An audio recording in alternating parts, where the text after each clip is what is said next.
So I crossed into the European border through the Hungarian side, the Hungarian border with Ukraine. So I had to get a ticket from Hungary straight to Berlin. And then I had a valid ticket. The charter, the UN charter says, hey, this countries respect human rights, so they will give us a right of passage, right?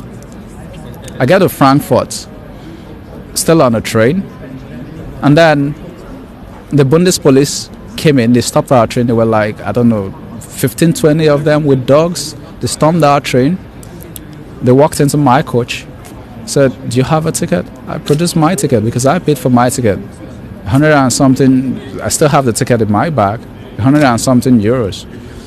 I said, okay, do you have a right to enter Germany? I said, yes, the law says refugees from Ukraine are allowed to enter. That's what the law says. I bring out my ID, my passport, and my permanent resident in Ukraine. I show them. He nods his head. He goes, he talks to his superior, and then he comes back. And he says, I have to get off the train. I'm like, for what? He says, because I wasn't born in Ukraine. I was livid. I'm like, what does that mean? I wasn't born in Ukraine. I've lived in Ukraine so long. Why would you say because I wasn't born off the train, I should get off of the train? I have a valid ticket. Why should I get off the train? I didn't stow away on the train. Why should I get off? They said, oh, we need to register you and then we can let you go. There was a German lady I met on the train. She was nice. We were having a conversation all through in English. She told me, oh, I better have to comply. That they said because I wasn't born, I have to do this. I said, they are not doing this for the Ukrainians. I also have the same rights as the Ukrainians who was in Ukraine because I'm a permanent resident. So why are you doing this? They said, because we have to register you. So we got out, all the blacks, and this was just black people, they were pulling off the train. So they took us to this holding facility. I remember the address. They took our passports. The address was in Nikola Tesla 1 in Frankfurt. It's a big warehouse. There they segment it. They have they segment the whole warehouse. So they had to keep us out in the cold for like, I don't know, hours because there were lots of us. They said we had to take COVID swabs. They took COVID swabs. They will take your passports, they will bag it, they will take all the money, they will count it, they will bag it, and then they will write on it.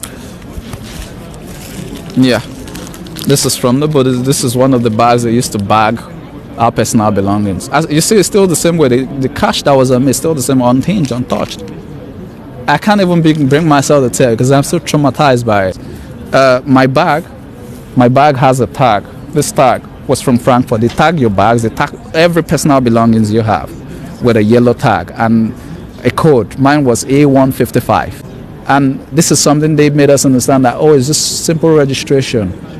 I even asked some of the Bundespolice, oh, 1 hour maximum, we're there for 23 hours. Then the next thing I experienced was the most humiliating thing I've never experienced in my life. They took me to a room, asked me to strip naked. I had to go bare naked. They said, oh, I'm like, what's this for? They said, take off all your clothes. And then they made me squat and do a turn around, show them my ass and all that. It was so humiliating because in my life, even going through airport security, traveling, I've never experienced this. I'm like, don't you have body scanners for this? Even if you're suspecting somebody, they are drugs or they are drug moles, this is not the procedure. You don't tell people to go stark naked because you want to search them. When I got to Berlin, the girl told me, hey, that thing you did there is not registration. That's your whatever. I said, this tag I have it. I brought a paper. They said, no, that's for your personal records. I've never experienced such humiliation in my life. Each time I think about it, I want to cry. But as a man, my dad told me, don't cry. But it is humiliating. A fellow man like me, would tell me to go naked. It is humiliating. It is. Because I'm trying to cross the country like everybody else.